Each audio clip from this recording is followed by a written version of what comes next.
안녕하십니까. 자, 이번 시간 2021년도 2회 건축 기사의 건축 시공 부분 여러분들하고 진행을 한번 해보도록 하겠습니다. 자, 21번 문제부터 여러분들 같이 한번 보도록 할게요. 네. 자, 백화현상에 관한 설명으로 옳지 않은 것은 뭐냐라고 물어봤고요. 자, 시멘트는 수산화칼슘의 주성분인 생석회 다량 공급원으로서 백화의 주된 요인이다. 그렇죠? 그러니까 시멘트에 있는 자 생석회하고 그 다음에 물과 그 다음에 이산화탄소 이것도 결합해서 탄산가스이 만들어지면 그게 백화현상으로 나오게 되는 거죠. 2번 백화현상은 미장 표면뿐만 아니라 벽돌 벽체, 타일 및 착색 시멘트 제품 등의 표면도 발생한다. 왜냐면 몰타를 쓰기 때문에 그래요. 벽돌 같은 경우 접착제로요. 타일도 마찬가지고요. 3번 겨울철보다 여름철에 높은 온도의 백화 발생 빈도가 높다. 이게 틀렸네요. 자, 일반적으로요. 겨울철이 훨씬 높습니다. 왜냐하면 겨울철에는 이 낮은 온도 때문에 어떤 현상이 발생하면 결로라고 하는 것이 발생을 해요. 결로. 자, 결로가 발생하면서 주변에 우리가 습공기 상태로 돼 있던 놈들이 자, 수분 형태로 해서 벽에 딱딱 맺히게 되죠. 자, 그러면서 더 많은 현상들이 발생하게 됩니다. 그러니까 3번 틀렸죠. 4번 배합수 중에 용해되는 가용 성분이 시멘트 경화체의 표면 건조 후 나타나는 현상이다. 네, 되게 어렵게 다들 설명을 해놨네요. 네, 맞습니다. 자, 됐고요. 자, 그 다음에요. 22번 문제. 자, 계측 관리 항목 및 자, 기기에 관한 설명으로 자, 옳지 않은 것은 뭐냐라고 물어봤습니다. 자, 흙막이 벽의 응력은 변형계를 이용한다. 좋고 주변 건물의 경사계는 틸트메타 결명해사계. 지하수의 간극 수압은 지하수위계를 이용한다. 말이 안 되죠. 지하수의 간극 수압 같은 경우는 피에조메타를 이용하죠. 피에조메타, 피에조메타. 네, 한글로 좀 써볼게요. 피에조메타. 네, 피에조메타. 자, 상당히 어색한데 네, 영어로 쓰는 게 더 훨씬 네, 좋네요. 피에조메타. 그렇죠? 피에조메타. 자, 간극수는 피에조메타로 정의를 하고 지하수위계는 지하수위를 측정하는 놈이죠. 그렇죠? 3번 정답되고요. 4번 버팀보, 그 다음에 앵커 등의 축하중 변화 상태의 측정은 하중계, 러드셀러 이 측정을 한다. 좋습니다. 됐고요. 자, 그다음 23번 문제. 녹막이체에 사용하는 도료와 가장 거리가 먼 것은 뭐냐라고 물어봤습니다. 녹막이칠은요. 녹막이라고 하는 거는 어디를 얘기를 하는 거냐면 강구조 얘기하는 거예요. 철골 구조. 그죠? 강구조에서 즉 철골 제품에서 녹막이를 위해서 진행하는 걸 얘기를 하는데 이 중에 광미영단, 아연분말 도료, 역청질 도료 전부 다 강구조의 녹막이를 위해서 칠하는 칠이고요. 자, 크레오스오트유는요. 크레오스오트유는 목구조에 즉 목부재에 자, 칠하는 방부제 역할을 해주는 겁니다. 그죠? 목부제 방식 도료를 얘기를 하는 거예요. 네, 2번이 정답 되겠죠? 자, 됐고요. 자, 그 다음 24번 문제 보도록 하겠습니다.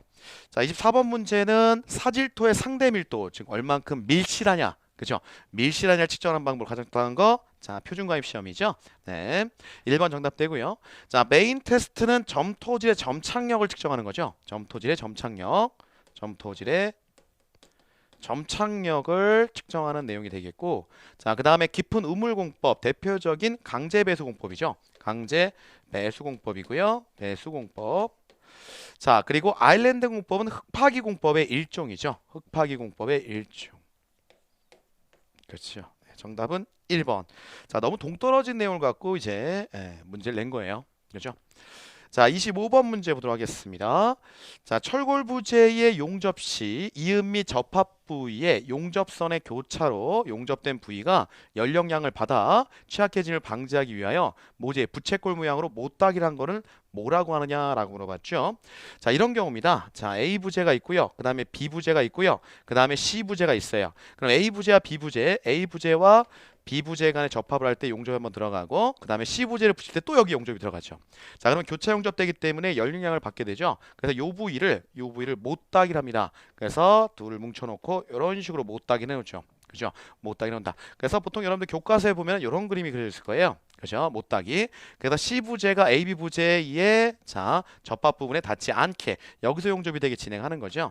자, 요걸 우리가 스칼랍이라고 얘기를 합니다. 스칼럽 또는 뭐 스칼랍. 그죠? 네, 2번이 정답이 되겠습니다.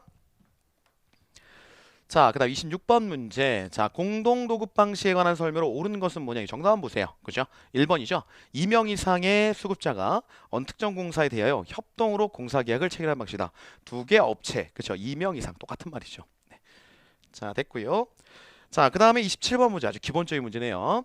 자, 704에 관한 설명으로 옳지 않은 것은 1번 한랭시나 습기를 가진 면은 작업을 하지 않는다. 그래서 온도 조건과 그 다음에 습도 조건을 갖고 있죠. 2번 초벌부터 정벌까지 같은 색으로 도장이 된다. 자, 이렇게 되면은 문제가 발생하죠. 그죠?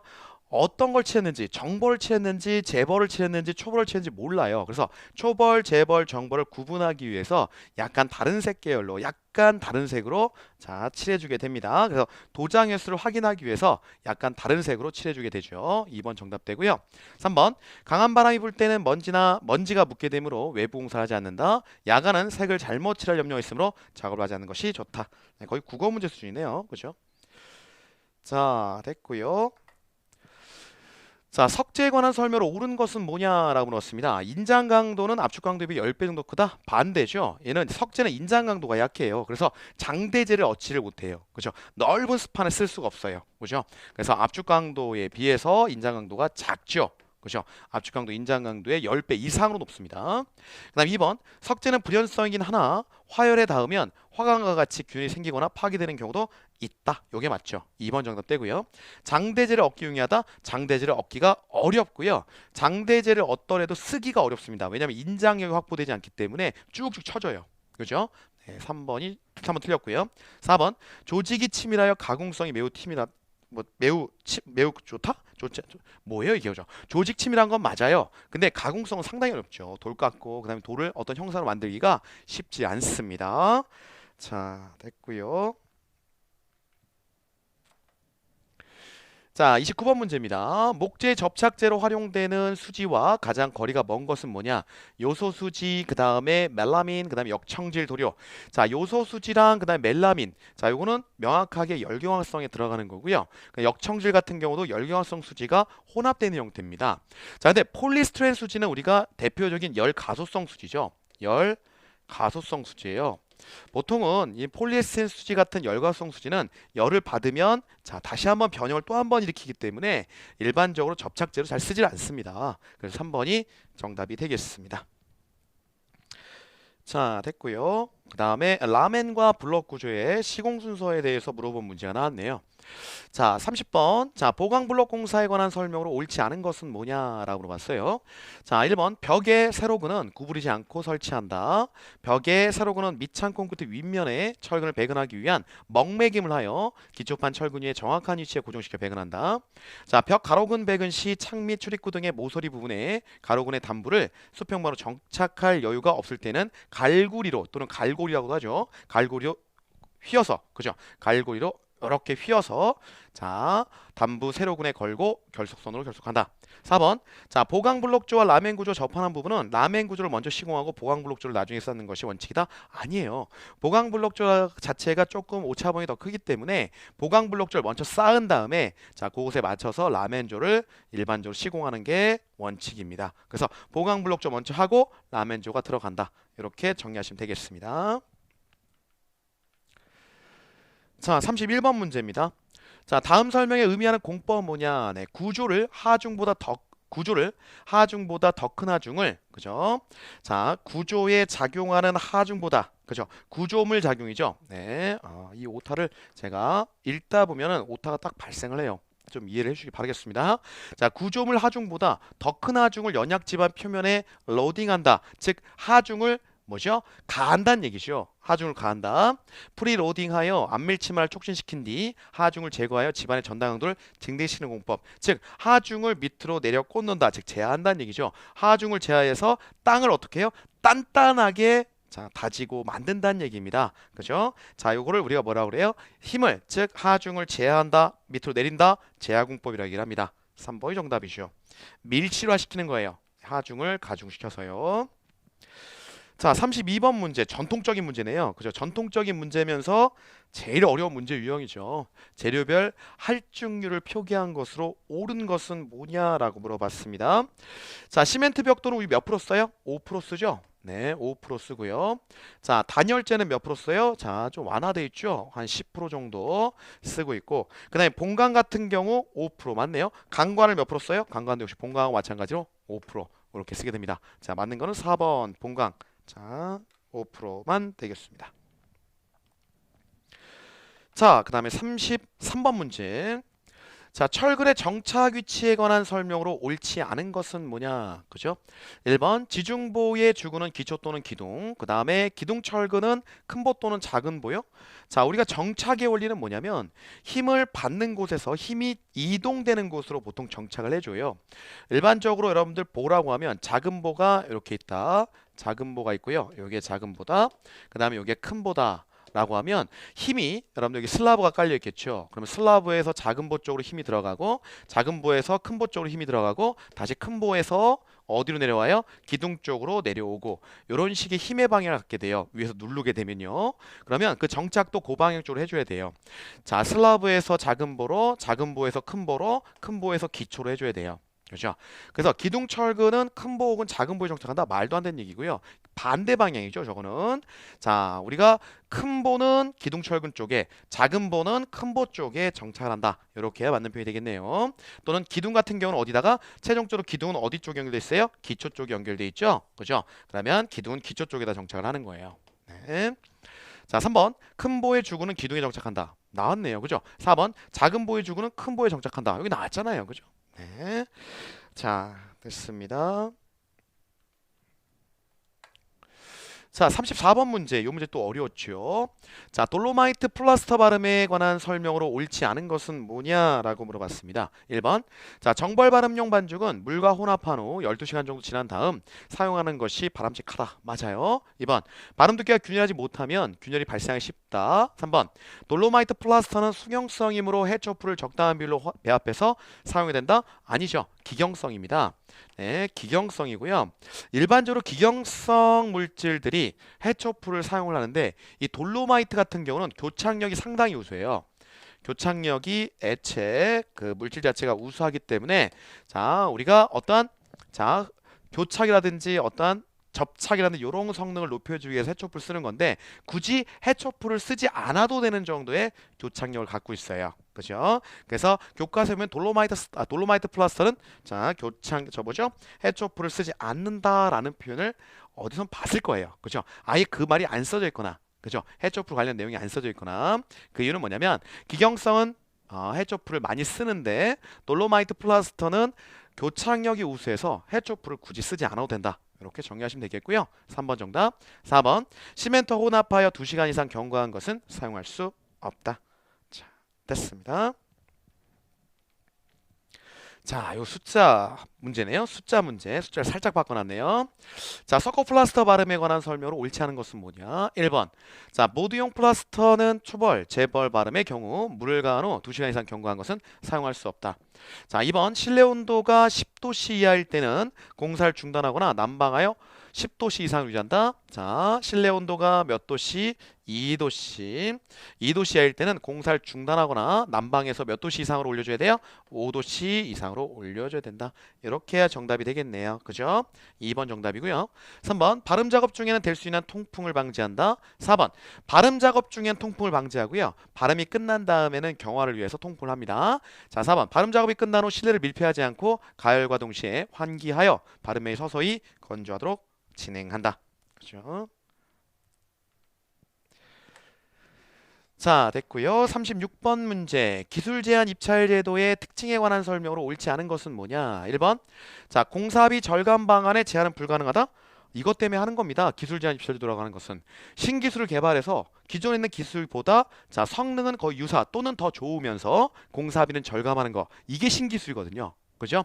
자, 기술 제한 입찰 제도는 자, 그래서 공사비 절감 방안의 제한이 포인트가 됩니다. 1번이 정답이 되고요. 2번 기술 제안서 작성에 추가 비용이 발생한다. 3번 제한된 기술의 지적재산권 인정이 미흡하다. 현재의 어떤 자, 실태를 얘기를 하는 거죠. 4번 원안 설계에 대한 공법, 품질 확보 등이 핵심 제한 요소다. 네, 맞습니다. 자, 정의를 그대로 물어보고 있는 문제네요. 자, 토공사에 적용되는 최적 환상 계수 L의 정의로 옳은 것 1번이죠. 그죠? 네, 공식으로 갖고 들어야 되는 거죠. 자연 상태 최적분의 흐트러진 상태, 즉 이긴 상태죠. 흐트러진 상태의 최적. 네, 1번이 정답이 되겠습니다. 네, 또 기본적인 문제 또 나왔네요. 38번 멤브레인 방수에 속하지 않는 방수공법. 멤브레인 방수를 우리나라 말로 하면 막방수죠. 막방수. 막을 형성하는 방수. 막방수라고도 얘기를 합니다. 막방수. 자, 대표적인 방수가 이제 시트 방수, 그죠? 시트 막을 형성하는 거고요. 도막 방수라고 하는 건 페인트 막, 그죠? 아스팔트는 아스팔트 층을 통해서 막을 형성하는 거예요. 시멘트 핵방은 섞어버리는 거죠. 시멘트 몰탈과 자 방수액이라고 하는 걸 그냥 섞어서 혼합해서 그대로 타설을 해주는 겁니다. 그래서 막을 형성하는 것이 아니고 혼합해서 그냥 몰탈이라고 하는 어떤 재료에다가 그냥 혼합해서 사용을 하는 거죠. 1번이 정답입니다. 자, 그 다음에 39번 문제 보면요. 자, 아파트 온돌바닥 미장용 자 콘크리트로서 고충 적용 실적이 많고 배합을 조닝별로 다르게 하며 타설 바탕면에 따라 배합비 조정이 필요한 것은 뭐냐. 자, 아파트 온돌바닥 미장용 콘크리트 여기서 이제 답이 끝났는데요. 일반적으로 온돌바닥이라고 하는 것은 온수배관, 즉 여러분들 바닥층 밑에 깔리는 온수배관, 바닥 밑에 깔리는 온수배관 있죠. 이 온수배관이 흐르고 있는 자 바닥의 구성을 얘기를 합니다. 그래서 이 온수배관에 흐르고 있는 온수에 대한 자 단열이 필요하거든요. 그 단열층이 두 개가 들어가요. 밑에 쪽에 첫 번째 단열층 들어가는 게 자 경량기포 콘크리트가 들어가고 또 그 밑에 단열재, 우리가 알고 있는 단열재가 한 번 더 들어갑니다. 그래서 일반적으로 경량 콘크리트가 네, 정답은 1번이고요. 경량기포 콘크리트가 우리가 배관층 있죠. 배관층. 배관을 까는 배관층 밑에 경량기포 콘크리트가 한번 깔려요. 그렇죠?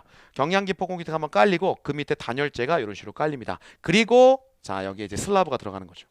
그렇죠? 슬라브, 단열재, 경량기포 콘크리트, 그 다음에 배관. 자 배관층이 있고 그 다음에 우리 바닥이 있는 거예요. 걸어다니는 바닥이 있는 겁니다. 자 정답은 1번이 되겠고요. 나머지는 전부 관계없는 내용이 되겠죠. 자 됐고요. 자, SCM이 나왔네요. 그죠? SCM. 공급망 관리, Supply Chain Management, SCM의 필요성이 상대적으로 적은 공정은 뭐냐라고 물어봤는데 이 SCM이라고 하는 거를 여러분들 이해를 하고 있어야 풀 수 있는 문제 중에 하나죠. SCM이라고 하는 것은 공급망 관리, 즉 제조를 하고 그 다음에 운반을 하죠. 그죠? 운반이 제일 중요해요. 제조, 운반, 그 다음에 설치. 자, 어떠한 제품 또는 어떠한 공정이 이렇게 제조되고 그 다음에 운반되고 설치되는 요 하나의 체인을 우리가 SCM, Supply Chain Management라고 얘기를 해요. 자 그러면 이런 것들은 운반이나 그 다음에 제조 부분이 상당히 포커싱이 잡힙니다. 네, SCM이라고 하는 건요. 이 두 가지가 어려운 공정이 SCM이 필요한 거예요. PC공사, 그죠? 현장에서 만드는 콘크리트가 아니고 어디서 만들어요? 공장에서 제조하는 콘크리트죠. 운반도 상당히 중요하죠. 콘크리트 공사. 자, 요 같은 경우는 시멘트 관점. 그죠? 시멘트. 그다음에 자갈. 그죠? 요거는 특히 이쪽 운반 쪽에 포커싱이 많이 맞춰져 있습니다. 자, 커튼홀도 마찬가지죠. 커튼홀도 대부분의 부재들은 공장에서 제조를 해오고 운반하게 돼 있어요. 그리고 설치를 하죠. 자, 근데 4번 방수 같은 경우는요. 방수 같은 경우는 현장에서 그냥 현장에서만 설치되고 현장에서 진행하는 것들이 대부분을 차지하는 공정 중에 하나예요. 그래서 우리가 공급망 관리에서 중요성을 갖고 있는 제조나 운반 쪽에 네, 포커싱이 맞춰지지 않고 그냥 현장에서 기능공들의 어떤 타설에 대한 자 기능공들의 어떤 공법에 대한 숙련도라든지 이런 곳에 많이 의존을 하죠. 그래서 공급망 관리 쪽에는 자 크게 관여하는 부분이 아니겠다. 즉 상대적으로 SCM에 어떤 큰 영향을 받지 않는다. 제조나 운반에서 큰 영향을 받지 않는 어떤 내용이 되겠다라고 보시면 되겠습니다. 상당히 어려운 문제 중에 하나였어요. 4번이 정답입니다. 자 이렇게 문제를 풀어봤고요. 자 문제 난이도는 그렇게 높지는 않았습니다. 여러분들 어려웠던 문제가 자 공급망 관리 즉 SCM 관련된 문제가 하나 있었고요. 그리고 자 서커플라스터 발음에 대한 거, 자 발음에 대한 온도 규제 그죠? 네, 그것도 여러분들이 기억을 하고 있어야 풀 수 있는 문제 유형 중에 하나였고요. 자 그리고 돌로마이트 문제, 네, 그것도 조금 까다로웠던 문제. 그다음에 목재 접착제 문제. 네, 그리고 블록 공사에서 보강블록조 라멘조의 시공 순서. 네, 그 정도 문제가 조금 어려웠던 문제로 판단이 되고 있습니다. 자, 그리고 또 하나, 백화현상에서 겨울철에 많이 발생하냐, 여름철에 발생하냐, 이런 것도 좀 까다로웠었죠. 자, 그래도 전체적인 난이도는 평이했습니다. 자, 수고 많으셨고요. 다음 시간에 뵙도록 하겠습니다. 감사합니다.